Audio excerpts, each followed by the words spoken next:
That same day the Sadducees, who say there is no resurrection, came to him with a question. "Teacher," they said, "Moses told us that if a man dies without having children, his brother must marry the widow and raise up offspring for him.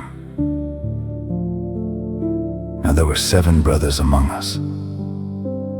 The first one married and died, and since he had no children, he left his wife to his brother. The same thing happened to the second and third brother, right on down to the 7th. Finally, the woman died. Now then, at the resurrection, whose wife will she be of the 7, since all of them were married to her?" Jesus replied, "You are in error because you do not know the scriptures or the power of God. At the resurrection, people will neither marry nor be given in marriage. They will be like the angels in heaven. But about the resurrection of the dead, have you not read what God said to you? I am the God of Abraham, the God of Isaac, and the God of Jacob. He is not the God of the dead, but of the living."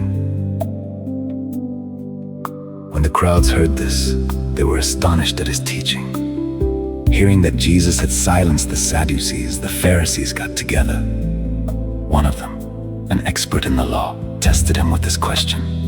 "Teacher, which is the greatest commandment in the law?" Jesus replied, "Love the Lord your God with all your heart and with all your soul and with all your mind. This is the first and greatest commandment, and the second is like it. Love your neighbor as yourself. All the law and the prophets hang on these 2 commandments." While the Pharisees were gathered together, Jesus asked them, "What do you think about the Messiah? Whose son is he?" "The son of David," they replied. He said to them, "How is it then that David, speaking by the Spirit, calls him Lord?